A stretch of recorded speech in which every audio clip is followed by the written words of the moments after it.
and most of them will be adenomas.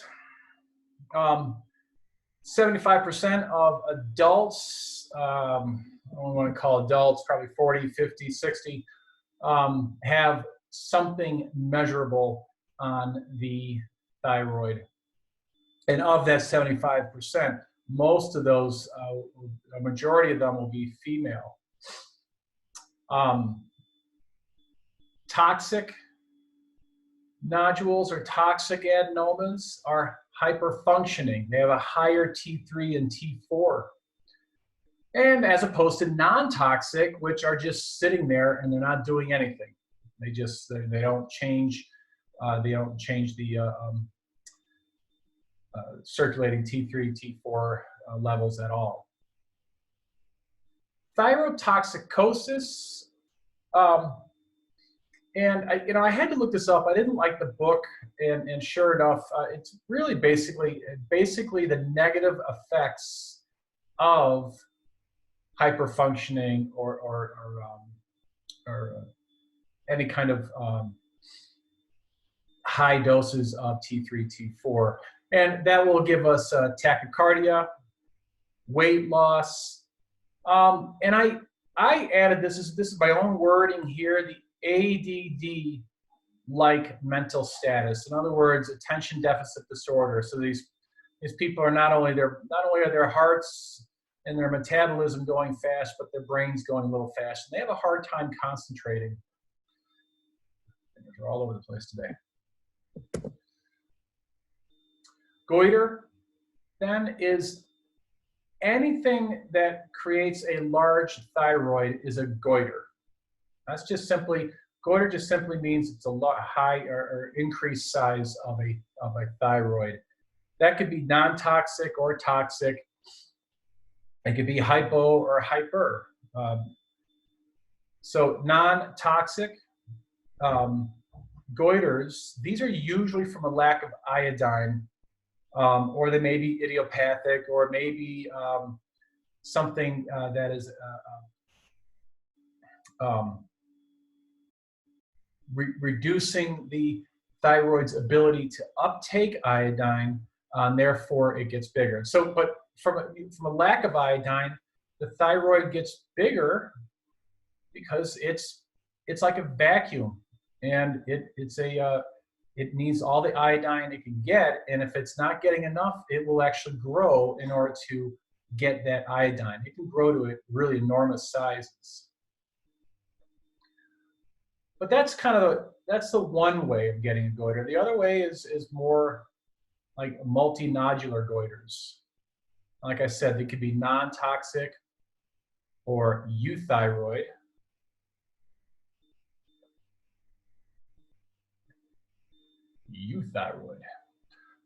Or toxic, or in that case, it's going to be hyperthyroid. All right.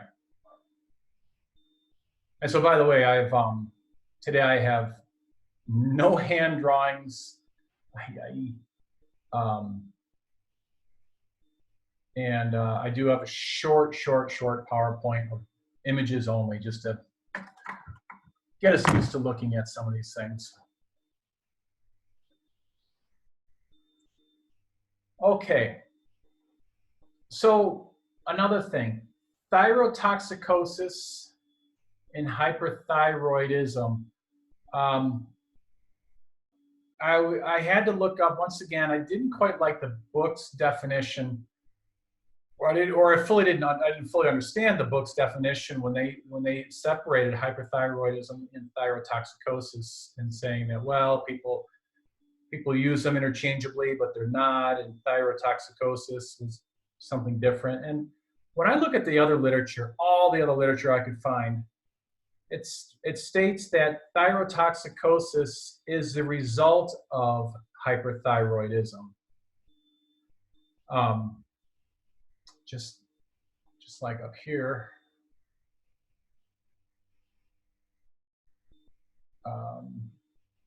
I was going to compare it to nodules and adenomas. No, that's not a good comparison. But thyrotoxicosis is the body's reaction to hyperthyroidism.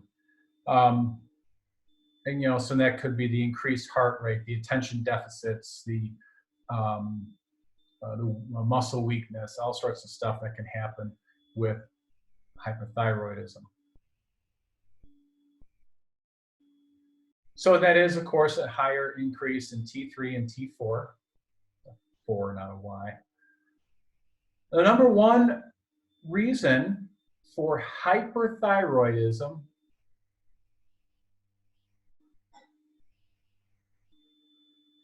Graves' disease. Graves' disease. So that's very common. In order to have Graves' disease, you have to have one or more of these four. It's hyperthyroid,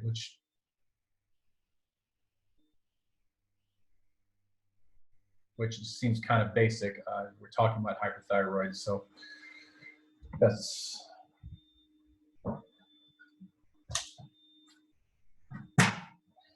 Sorry, I'm already sticking to my table. Okay. Hyperthyroid. The other is goiter. So an increase in the size of the thyroid.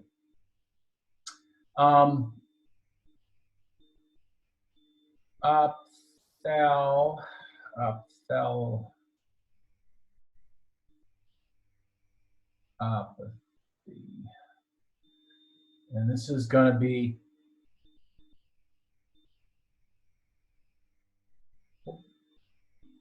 bulging eyes. If you guys know who Marty Feldman is from movies about 40 years ago,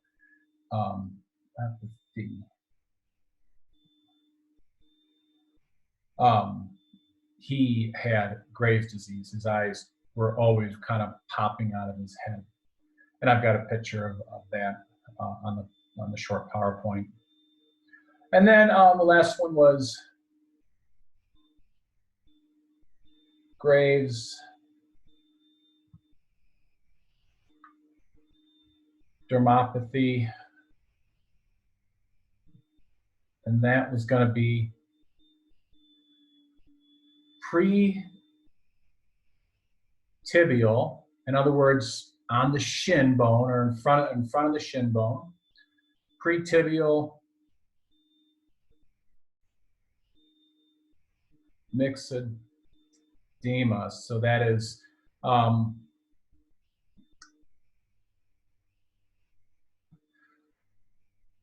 pre-tibial myxedema. So discoloration of the skin, roughness of the skin, dry skin, is all going to be seen on the lower legs, which gets a little confusing because we're also going to learn in vascular studies that if you have venous insufficiency, problem with the legs, the veins in the legs, it also causes the same type of discoloration. So, in fact, right here, let's do that.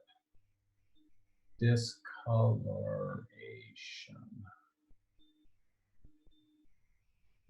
And also, why did I say also? Oh, yes, the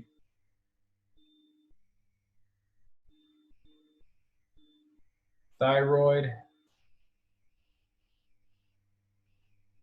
inferno. Thyroid inferno. That refers to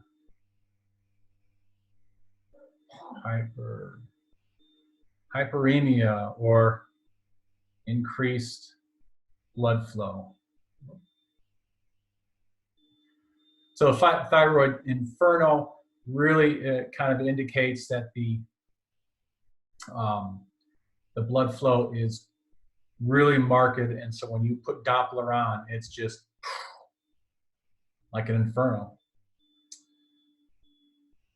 The gland, appearance of the gland itself under ultrasound can be, let's see, increased size,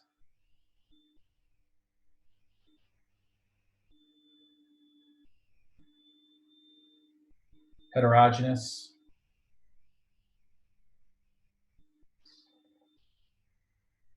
number two reason, I didn't leave myself a whole lot of room because I don't have a whole lot to say here, is also toxic nodular goiter. So when we end up having, instead of having a nice, beautiful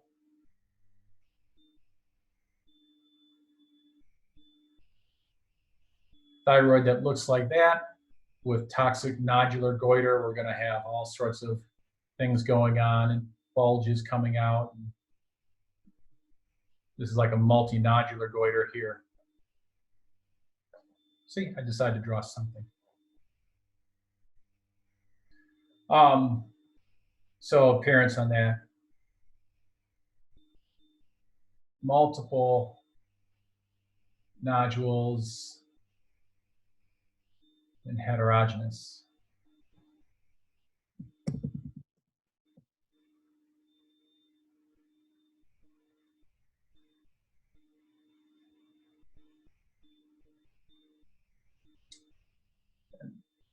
And then, next thing we need to know about is, and this isn't so much of a ultrasound finding, but something that can happen to people with severe cases of hyperthyroidism, and this is the thyroid storm, also called thyroid crisis. And so this occurs with a sudden and dramatic increase in T3 and T4. And it is potentially deadly. So people have this, you know, their heart's going to be going through the roof. Their breathing is going to be increased. Mental confusion, not pleasant. And so doctors definitely want to catch that early when that does happen. Like I said, though, not so much of an ultrasound finding. Here, I just wanted to mention primary and secondary, and this goes with either hyperthyroid or hypothyroid. Primary just simply means the thyroid itself. So if it's hyperthyroid, there's probably a multinodular goiter or something going on in the thyroid causing increased T3, T4. Or on the opposite end, if it's a hypothyroid, then a primary would be an autoimmune disease that is killing off the thyroid, and that would be also primary. A secondary is most likely either pituitary gland in origin or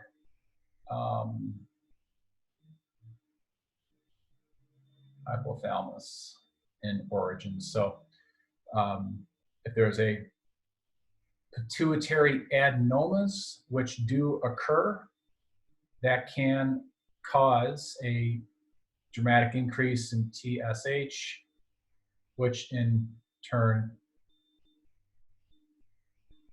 increases T3 and T4. So that's one possibility.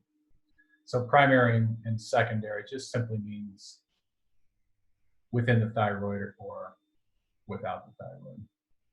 Okay. So overall symptoms of hyperthyroidism then would be tachycardia, in other words, increased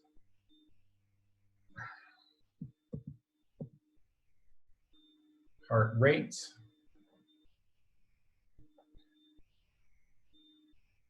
overall weight loss or inability to gain weight. I'll add to that one intestinal intestinal discomfort for a number of reasons, including diarrhea. Sweating, like lots of sweating, sweating for no reason, sweating. Muscle weakness.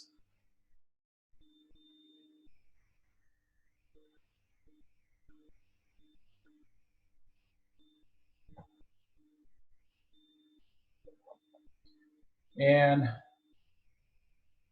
hyperactivity. And I will say that's kind of my analogy. It's only an analogy to ADD.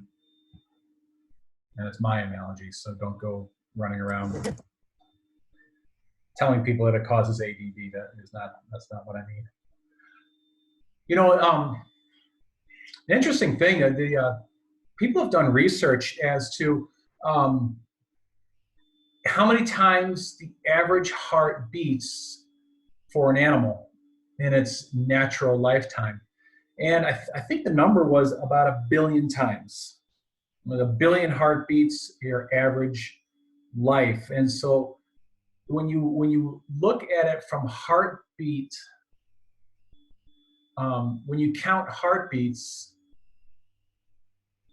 at least mammals, let's say, kind of live the same length of time in a way, because you might have elephants living 80 years, but their heart beats really slow.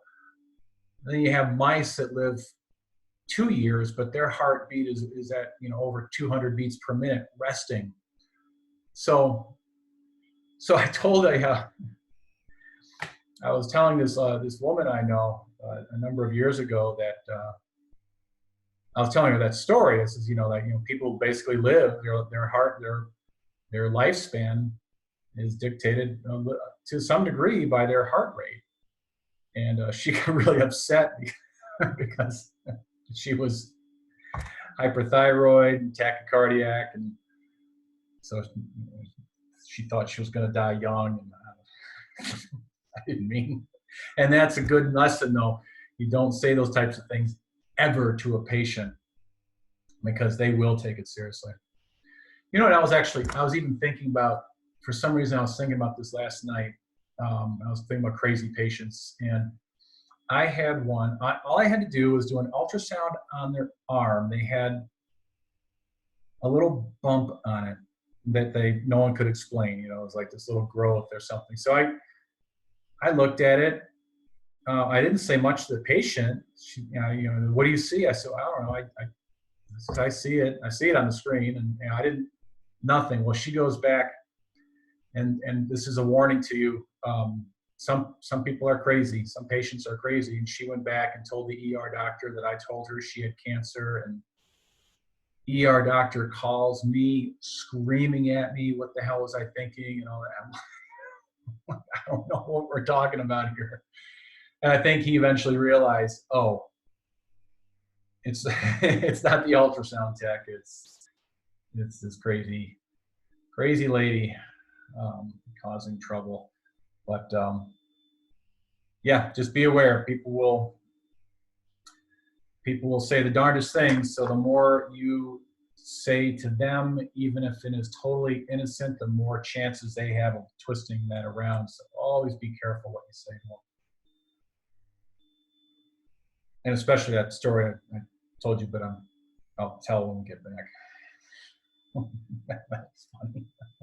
All right, let's see. Okay. 1 page of notes out of the way. Hypothyroidism. This is more common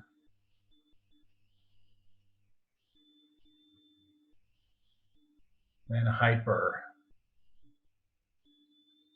So more people have hypothyroidism.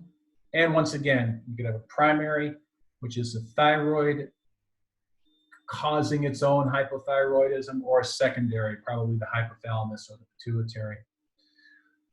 Number one, we got some different names for this.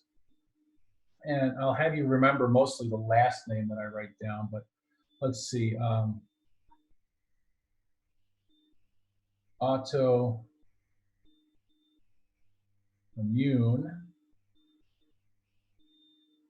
thyroiditis. Yes. Or autoimmune lymphocytic. I'm going to put that. Lymphocytic, which should tell us something right there. Better known as, and so let's put a little star here, Hashimoto's.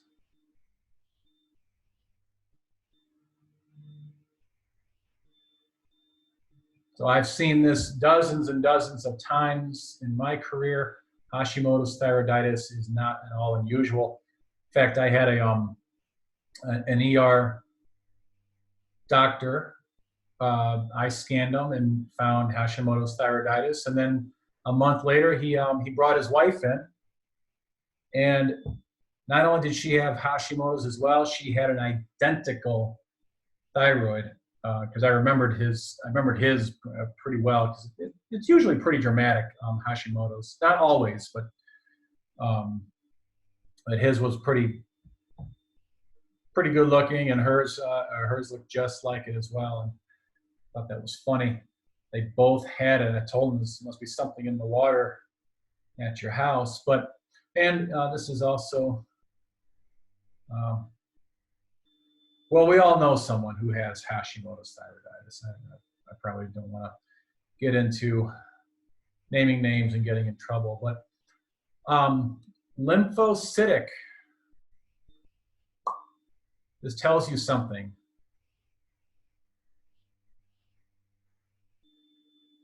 Lymphocytes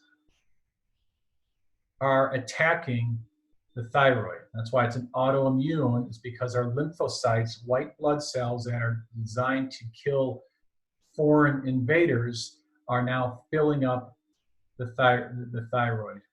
And Hashimoto was the first person to describe it, so he gets his name on it. All the way down there. Oh, I'm sorry. I have some other notes here that I almost forgot. Oh, so let's see. It may cause transitory, as in temporary. Let me just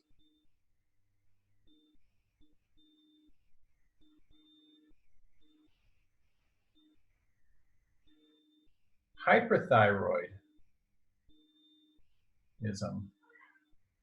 So at the beginning stages of this autoimmune disease, the thyroid can produce more T3, T4 than normal, but this is only temporary, because this is, after all,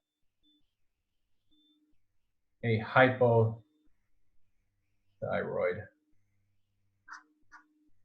disease. You could have Hashimoto's and be euthyroid, but possibly, but that's also temporary as well. It eventually leads to hypothyroidism, because you're killing off the thyroid. So of course it has to lead to that. Let me just put over here on what it looks like. Let's see, appearance.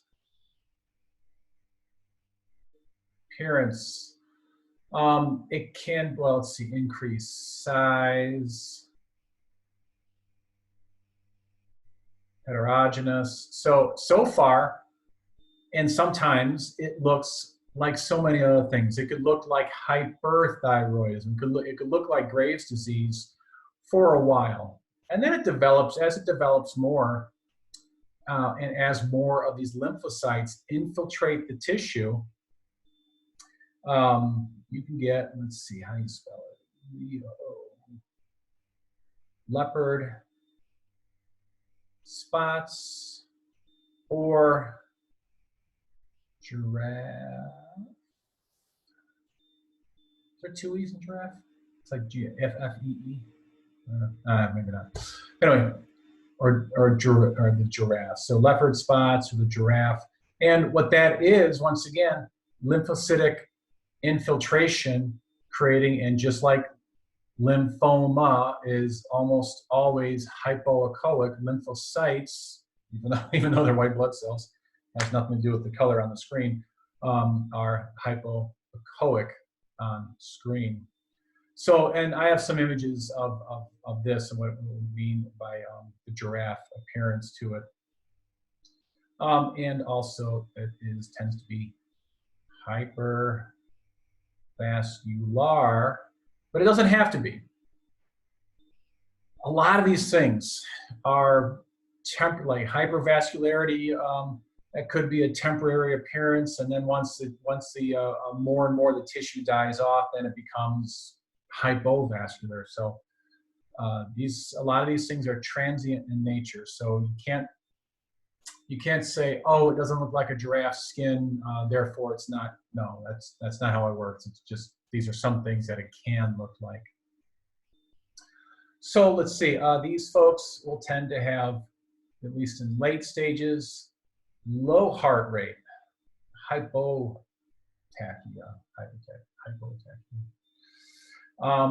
They can have weight gain,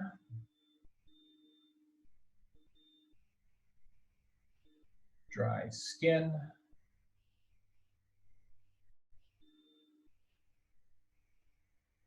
muscle ache. So not weakness. The other one had weakness. This is just muscle ache. And a slowed central nervous system.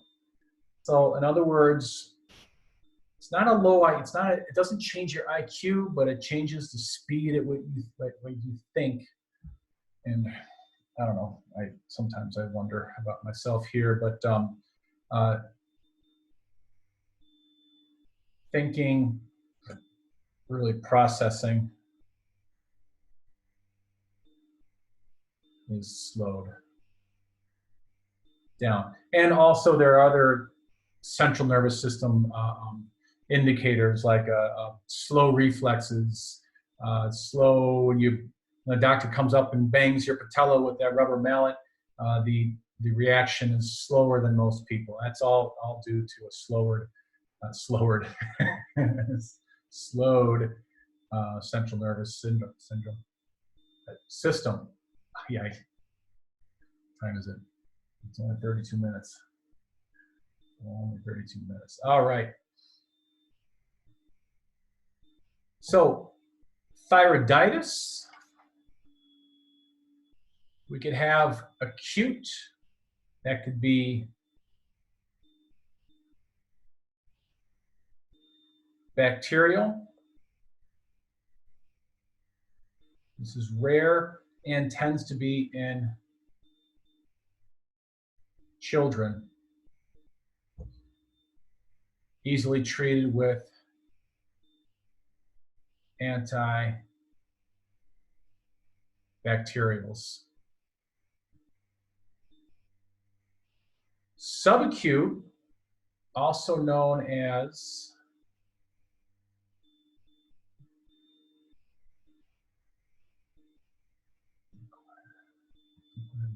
Dequervians.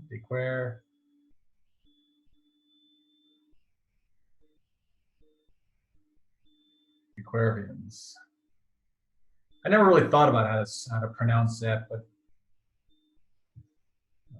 sometimes I get a little nervous in this crowd.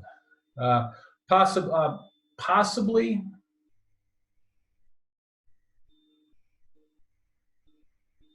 viral. So people who have had a virus sometimes develop Dequervian thyroiditis, and this is self-limiting.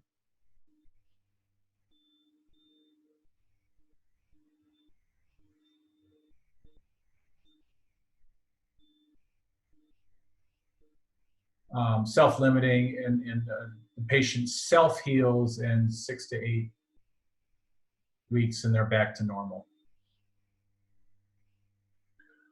Pregnancy causes all sorts of problems throughout the body, but they can also have postpartum thyroiditis. Once again, that can be usually self-limiting.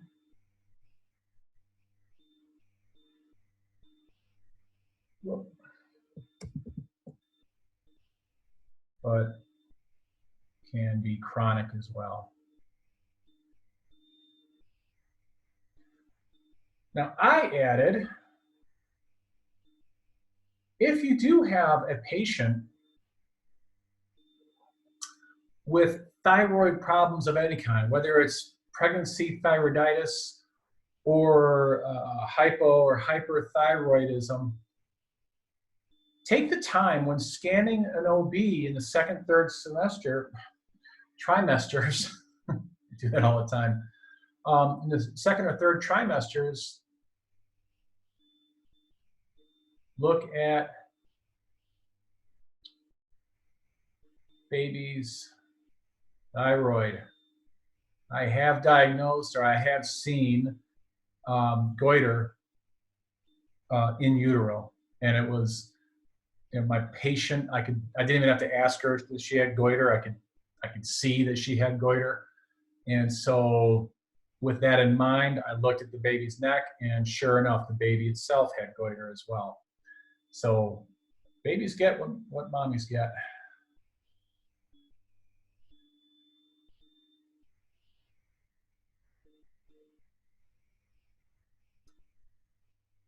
So I planned on making today a long day, or well, not long, but you know, a full 2 hours. Ain't gonna happen. This is more work than it looks like. Just making sure that I don't say anything stupid. So let me just keep moving forward, and we might do this all in one session today. Okay, carcinoma. So we see nodules all the time, but less than 6%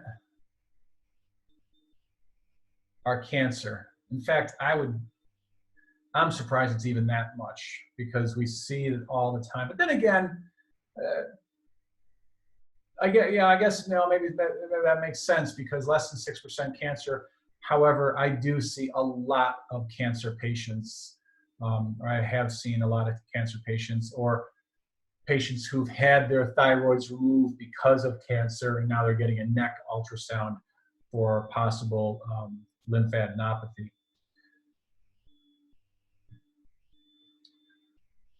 Now, all of these, let's see, I'm gonna use a different color. I want to make sure I'm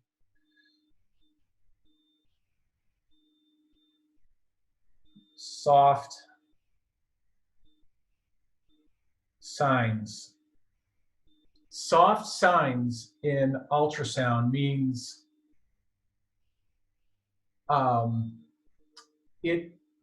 when you see it, it doesn't mean they have it. It just kind of perks your interest. Now, we see soft signs in OB all the time. If I notice a baby's hand is like, you know, hand is up like this, and the little finger is bent inward. There are a lot of people in this world who have bent since birth. Their little pinky has been bent inward. It doesn't mean they have anything else wrong with them. But it is a soft sign that makes me say, oh, I'm going to take a closer look at the baby's heart and the duodenum and other things, because it's a very, very soft sign for like trisomy 21, Down syndrome. But the vast majority of the time, it's just nothing. So I'm using the term soft sign here because these signs might give you a higher risk of carcinoma or a lower risk, but really it is not telling us that clearly what's what. Okay, so higher risks. If the nodule, if the neoplasm that you are looking at is hypoechoic, you might be a redneck. No, if it's hypoechoic, you are is slightly more likely to be carcinoma. Same thing if it's solid, slightly. And boy, that one's really weak, because there's plenty of adenomas that are solid, and the vast majority of adenomas are not cancer. So that's a really weak one. The best one on this list, though, is microcalcifications. Microcalcifications. That's probably on this list. That's number one. Hypervascularity.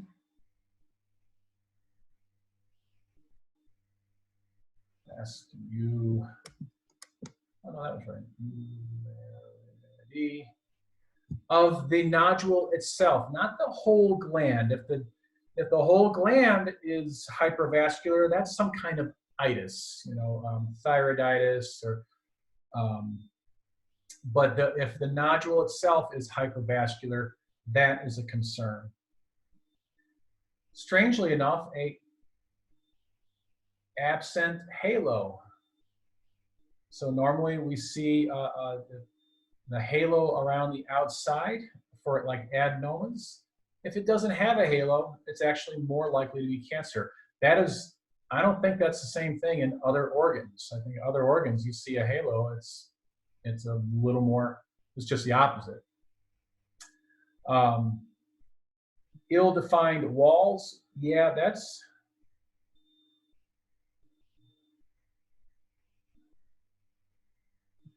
so when a tumor grows, cancerous tumors, if they are invasive, they tend to grow with shaggy walls. You really don't see where the tumor ends and the normal tissue begins. And that's because it's sending fingers of cancer into the normal tissue as it grows out. So ill-defined walls, really, that defines a invasive type cancer. Some cancers are not. Some cancers are perfect little circles, and you think, oh, how benign looking, and then they turn out to be cancer. Taller than wide. I was surprised. In other words, from the AP direction, not when you're looking at it sideways, but like if you're on top of the neck looking down, if the tumor tends to be taller than it is wide, that gives you a slightly higher risk once again. Now this is a definite in the breast ultrasounds. When we find a nodule in the breast and it is taller than it is wide, that's actually a pretty strong indicator. But I believe in the thyroid, it's still pretty weak, pretty soft sign on that. Outside of the thyroid, of course, if we find lymphadenopathy, that's obviously, well, then your tumor is spreading through the lymph to the lymph nodes, so that's an obvious sign. So that's actually that's a pretty decent sign. Let's put that. We'll put that as number 2. And that's this number 1, number 2 are those are my additions. Don't live and die by those, but and then, sorry. Can you? What does that say? Because I can't read it. I'm sorry. Oh, sure. Lymphadenopathy. Sorry. I know my A's are a little funny looking too. Thank you. Yep.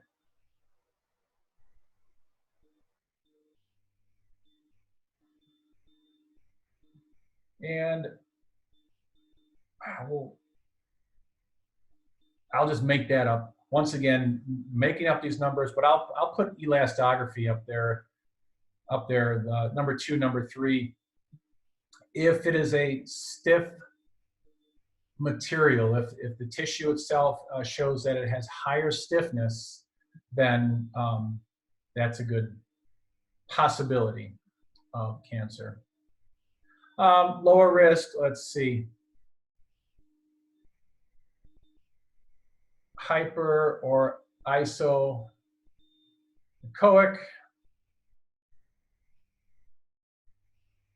cystic, either partial or total.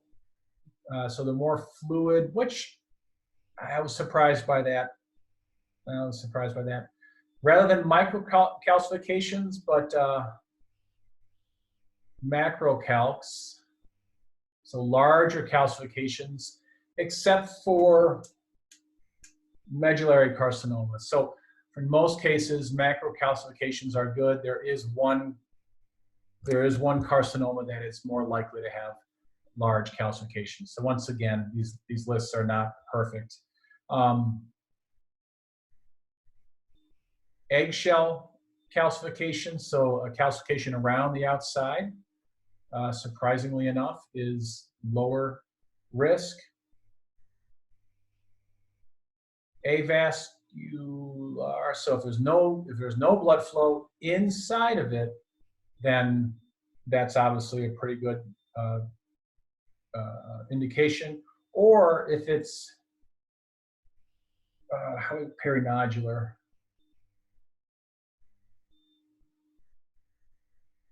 vascularity. So you could have a nodule with, I was going to grab red just to show color, but if there's increased blood flow around the outside, that's okay.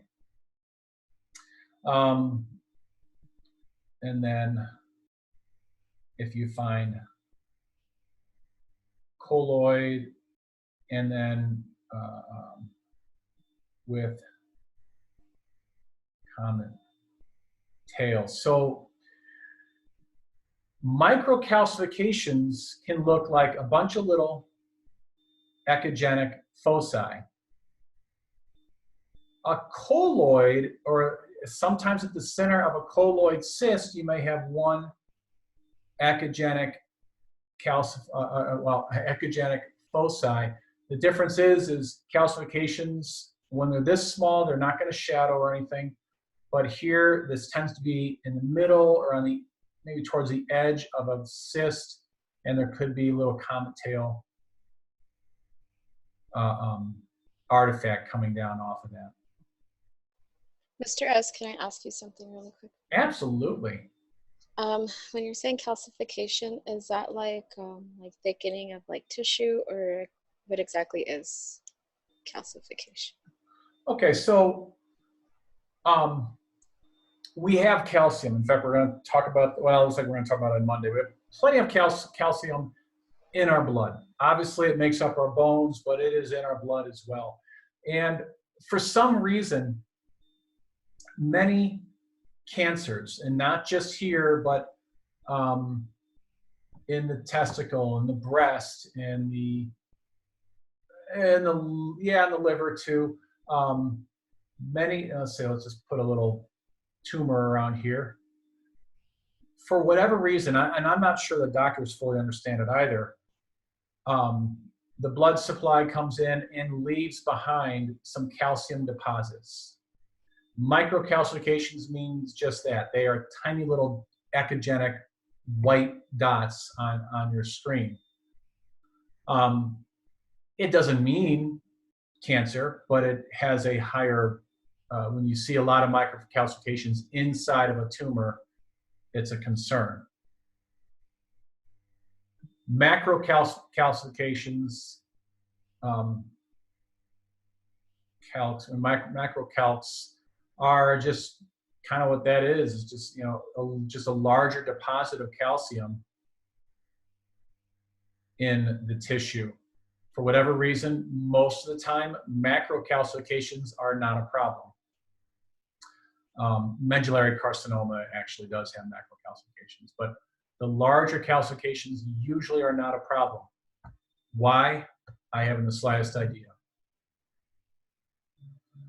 Now, colloid also produces, a colloid is a thick fluid. Sometimes that fluid, let's say I have a cyst here and it's filled with anechoic, so we could just pretend this is completely black in here, anechoic fluid. In fact, let's just for the hell of it. I got nothing else going on today. Actually, I do. I'm going to go look at some barbecues. Putting a built-in. Okay. So here's my anechoic cyst. And when it's in the thyroid, it has a very good chance of being a colloid cyst. Now, it could just be a cyst with serum in it, really like thin stuff. We don't necessarily know with ultrasound. We just know that it's anechoic. Therefore, there's no echoes coming back from it. But in the middle of that, we could find, seriously? Why did you not? Okay, now I got, well. We find this little tiny little dot in the middle. And if we're looking close enough at it, that little dot can have ring down artifact. So here's our original dot. This is not a calcification in this case. This is a colloid. And what happens is that this thick viscous fluid gets so thick that it actually almost dries out in the middle and becomes hardened in the middle. And why this exactly happens, I don't know. But what it does is creates a little bit of a reverb, tiny little reverb artifact. The sound bounces back and forth inside of there, causing a little comet tail. So these are okay to see. I've got some pictures of that too.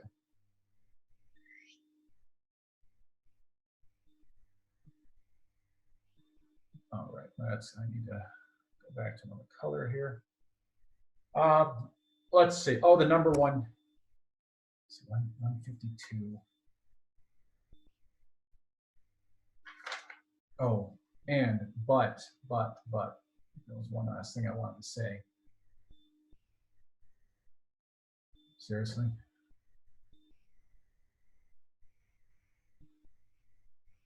There we go.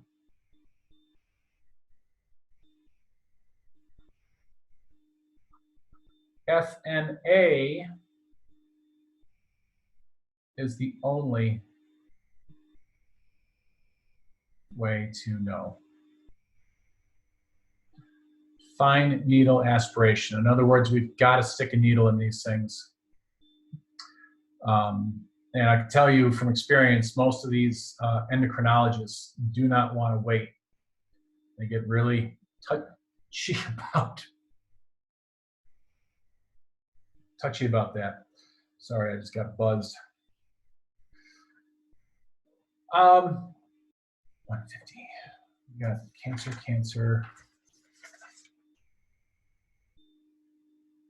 Oh, that's 2 pages. Okay, you could do it, guys.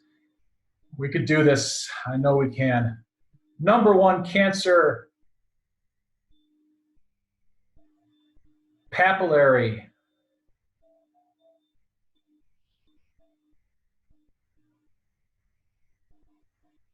carcinoma. Papillary carcinoma, that is 75 to 85% of all cancers. And the good thing about this is that they have a 98% survival rate. Smiley face. These are very survivable cancers, and that's good because they're actually probably not that uncommon. They can be mistaken for benign because sometimes they are palpable. In other words, a doctor can feel them, or you can feel them, the patient can feel them, and oftentimes painless. They do metastasize through the lymph, so you will have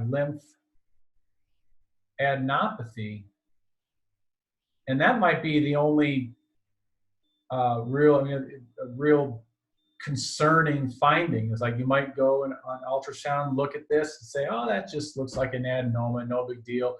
But then you go up in the neck, and that's why they want you to go and check the neck. You wake up. Because lymphadenopathy is going to tell you, wait a minute, that might not be just a normal adenoma, that could be papillary carcinoma. The next most common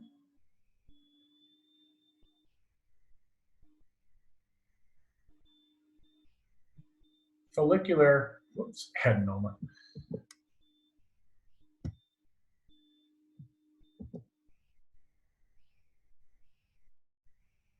Carcinoma. Sorry, my computer just did something funny. Kind of paused, which tells me it might blow up on me, so I had to hit save. There are two variants of follicular carcinoma. One is minimally invasive. So if you're going to have it, this is the kind you want, the minimally invasive type. And then you have another kind that is actually very invasive, but I'll just put invasive. Now there's a difference in how these metastasize though. And invasive is going to be,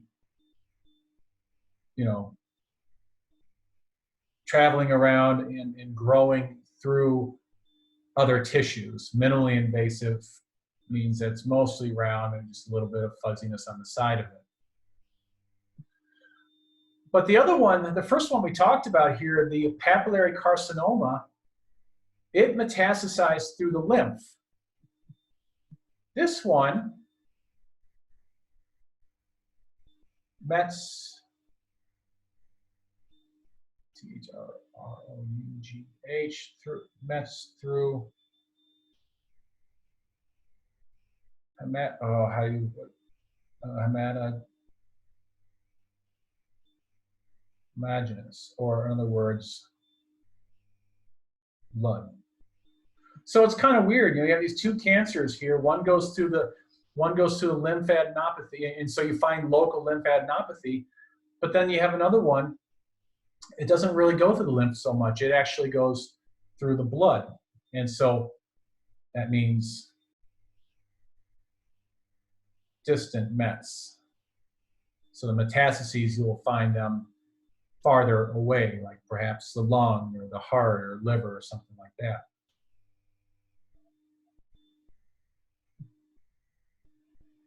This one, what did I have? Oh, I'm sorry, that was 10 to 20% of all carcinomas. And you know what? I didn't write down, I don't think the book actually wrote, or maybe it did and I just didn't write it, what the 5-year survival rate is. Perhaps it didn't write it because you have a very different 5-year survival rate between the two kinds. Or perhaps I just didn't write it down. I can't remember, but I'm not going to look that up right now. Medullary carcinoma, I think that's number 3, but all the other carcinomas start to get down into the single digits, and so whether it's 3rd or 4th, it really doesn't matter. These all get a little bit rare. This is the bad one though. This is a 50% survival, at 5 years. So half the folks who have medullary carcinoma die at 5 years. Part of the reason why is it does, well, I guess it doesn't. I was going to say does not, but now it doesn't respond to chemotherapy or radiation. So it is a tough cancer.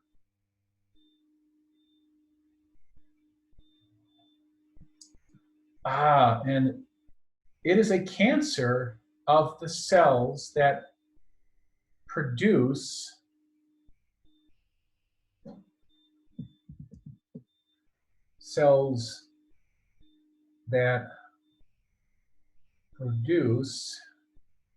calcitonin, right? Calcitonin. So that's another problem with this cancer. You see, the nice thing about metastasis with the other cancers is that it's those metastases, those elements that are traveling through the blood or traveling through the lymph really are like little miniature cancerous versions of the thyroid itself. The thyroid is a hog when it comes to iodine. So if you want to locate where the metastases are, you put radioactive iodine in the body and you put them under a scintillator, and we can see exactly where all the mets went to, because you put a tiny amount of radioactive iodine in and you could see every single met. The other thing they could do is that they could actually attach to iodine chemotherapy or radiation therapy attached to the iodine. So now you inject them with not just radioactivity so that you can see it, but radioactivity so you can actually kill it. And that's the nice thing about thyroid cancers. Unfortunately, with medullary carcinoma, these cells produce calcitonin. There is no way to use iodine as a tracer. So you can't find these as well, and you certainly cannot use iodine also as a kind of a silent killer. So that makes that particular one difficult. But then the worst one, anaplastic, this is less than 5%. And also less than 10%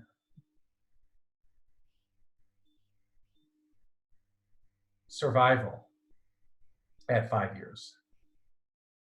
So most of the people with anaplastic carcinoma will die. This one has very rapid and invasive growth. Invasive as in it invades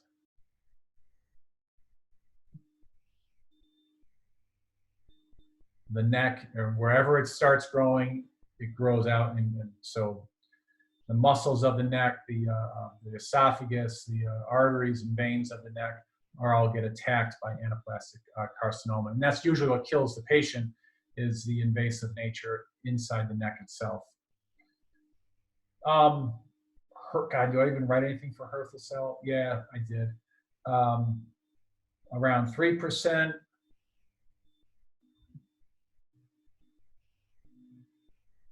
Similar to follicular.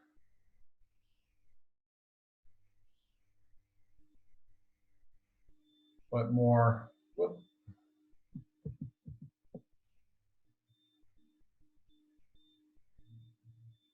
more aggressive than follicular. And that's all I've got to say for Hürthle cell. Your book didn't have much to say either. Lymphoma, of course, we got to talk about lymphoma with every single organ.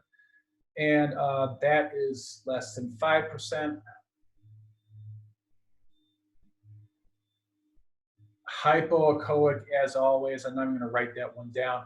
But this can occur with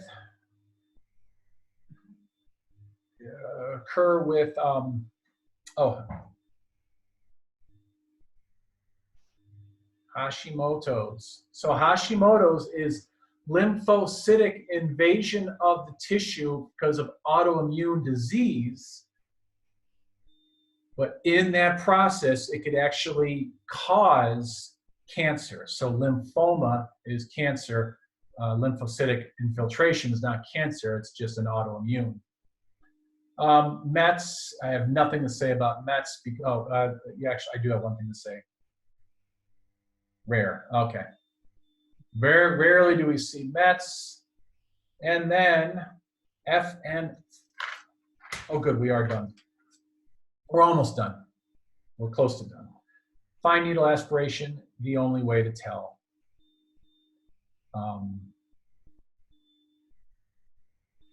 You will be experts.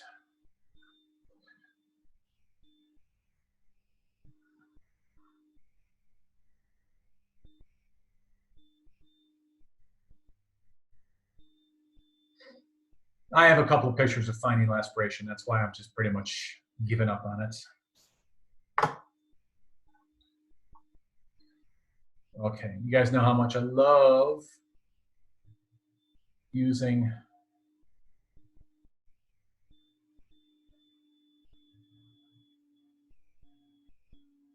this guy. All right. Just a pretty picture. I don't even know what the arrows are pointing to. I guess they're just, these arrows are pointing to a beautiful, homogeneous thyroid. Just absolutely beautiful thyroid. And then we look down here, this is not so beautiful. This is up here, beautiful. That's a pretty average size, healthy size for a isthmus. Down here, isthmus is definitely large. And we definitely have a heterogeneous hypoechoic thyroid here. I don't know for sure what this is. This could be Hashimoto's with some lymphocytic infiltration. That's what makes it hypoechoic. So that could be Hashimoto's. It could be something completely different. It could be Graves' disease. You know, it's really hard to tell sometimes. I drew this question mark in here earlier because I couldn't. Someone, and this was like University of Virginia. And that's a very good school. So if they say so, then sure. But they called this the isthmus. Well, certainly it looks like a thickened isthmus, and I kind of don't blame them there. But I see normal looking right and left lobes, and perhaps, well, they're definitely wrong. This is a great example of how anyone could be wrong. This person's isthmus is actually extremely thin. In fact, we can't even see the isthmus. We see it beginning here. We see it beginning there. But then they're measuring this. Well, look at this. This thing goes all the way across. I think what they have is something wrong with their strap muscles. See, strap muscles occur anterior to the thyroid, and they don't normally look like this. This is definitely weird. But I think there's something going on with that. So that is definitely not the isthmus there, but that is, and that is. Just some sagittal images. I think we saw this one yesterday. Nice image. This little circle here, that is not a cyst, although I wouldn't blame you for thinking so, because I've oftentimes thought it until I put color on it and realize it's just a major vein draining the superior portion of the gland. Ooh, look at this, look at this, look at this. Oh, right there. Oh, that could be a parathyroid adenoma. I did not even notice this before, but you could see there's something not quite the same. Mostly isoechoic, so that's why I missed it. But yeah, that could be a parathyroid. They're normally not that big at all. They're normally pretty much impossible to see. But yeah, interesting. Let's see, up here we have sternocleidomastoid, strap muscles, and then left lobe. Um, and once again, probably a vein. That's probably a little cystic degeneration of something right there. Oh, and then this muscle, that would have to be the longest chole muscle. Graves' disease. That's going to drive me crazy. Let's get you out of there. Graves' disease. See, once again, that other image, I said, well, I am no longer spotlight. Okay. That other image I had, well, let's go back to it. It's easy enough. It's like right there. See, this could be Graves' disease. Could be Hashimoto's. Really hard to tell. And one way to know is are you hyperactive or hypoactive? Are you skinny? Are you fat? Are you, what is your blood work saying? But anyway, some Graves' disease is kind of a really lumpy appearance. I personally would not be measuring these. These are kind of pseudo nodular. They're not really nodules. They're more like, it's more like the lumpy nature of the tissue is being shown for what it is. I don't know. I guess I can call that a nodule. Nice transverse image, and the disco inferno, or the thyroid inferno. Ton of blood flow. Marty Feldman, awesome. And this woman is not terribly angry or anything, although her eyes are, her brows are a little furrowed, aren't they? But this is the normal set. This is how her eyes normally are, and you can see she has a goiter here. So she has bulging eyes, goiter, and this is pre-tibial myxedema. So a little bit of discoloration on the front of the legs. Like I said, very confusing, because actually, my first impression when I look at especially this leg, I see this, like I could see this edema there. My first impression is a venous issue, not Graves' disease. Toxic goiter, or perhaps not. That's picture didn't come out so well, but solid and cystic portions to it. Hashimoto's. So, well, we'll go ahead and look at this bottom one first. So thickened isthmus, really spotty appearance here. This is all lymphocytes. These are lymphocytes just filling the voids in here. And then the echogenic portions in between it. Oh, please tell me you're going to go away. Oh. Nope, of course not.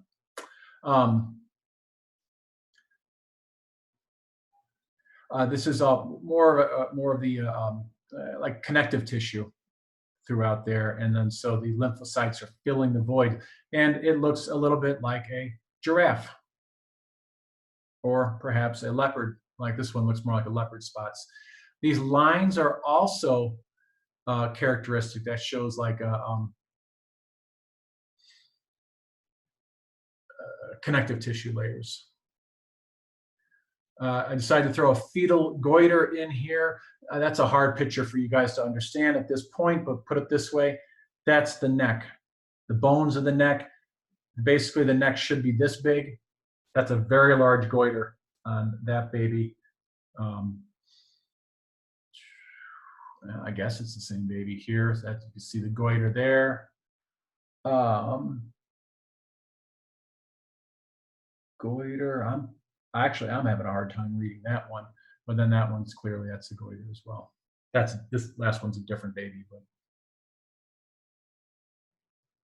I think, yeah. different website. That much I can guarantee you.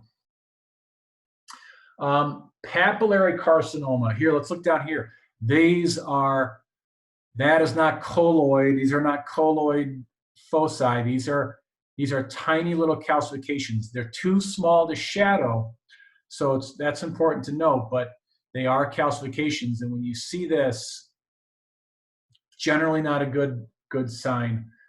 This one here does not have calcifications, but look at the edge. You see how that's fuzzy? That really tells me that this is a little bit infiltrating. This one seems to be slightly infiltrating, not as much. That's definitely kind of a wobbly appearance to it, and some microcalcifications there.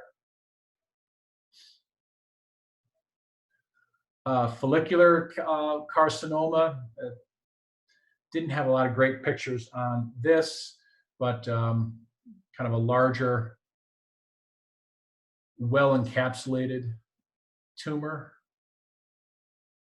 Medullary carcinoma. So this guy tends to have larger calcium deposits. So normally we see a calcium deposit, not such a big deal, but I mean larger calcium deposits. Medullary carcinoma is unfortunately the exception to that, so we don't necessarily know. Anaplastic carcinoma, you can see, look how far this has grown past the common carotid artery. So normally the whole gland is about that big, so that's grown quite a bit. Fine needle aspirations. This is the actual needle. You guys, when you do, and you'll be taught this out in the field, but we don't hit the freeze button when this is going on. You just hit the print button because the doctor doesn't want to wait for you to hit freeze and then hit print. So when the needle goes in, print, you know, make a couple of prints. You can make 5 prints and then probably erase a few of them after the fact. But yeah, we don't want to waste valuable time with the needle sticking in the neck. We just hit the print button. Same thing with there. And I thought I'd show you needle guidance. I've mentioned this before, but if you've never seen it, it's hard to imagine. The little nubs and rings and stuff on the sides and like especially at the ends of transducers, they're not there for texture. They're actually there as part of a system that you can purchase with the transducer that becomes a special needle guide. And why is this helpful? Because if you look over here, when you have a specific system like a Toshiba with a Toshiba guide on it, and you on your computer you hit your needle guidance, and sometimes there's probably 3 or 4 different angles, and so this dotted line can be shown at this angle, this angle, this angle, and what that means is that there are certain settings on this where you can click. You can click it from 30 to 40 to 50 degrees. And not a lot of doctors use these, but they can. It's not with thyroid anyway. Let's see, what are they biopsying here? Because that says curved transducer and ribs. Oh, this is probably a suspicious lymph node or mass. Well, it's around the chest, which means it could be near the breast, but it doesn't look like breast tissue. Anyway, it doesn't matter. Here's a vaginal transducer with a needle guide as well. So the guide itself is here, and obviously the needle will be coming out through here. And you know, they can go through and they could be taking eggs from the ovaries or whatever. Let's see that was it. Yes. So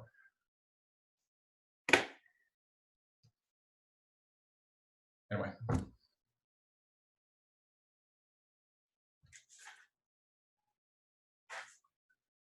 $219. Yeah.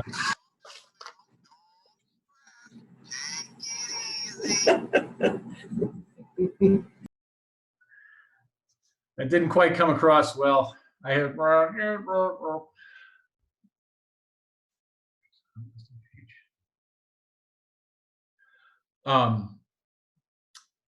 all right. I really wanted to get farther today. And I just wasn't able to get that much done. I really wanted to get into the parathyroid glands, but we'll just have to hit them Monday. No big deal. Anyway, I hope you guys have an awesome weekend.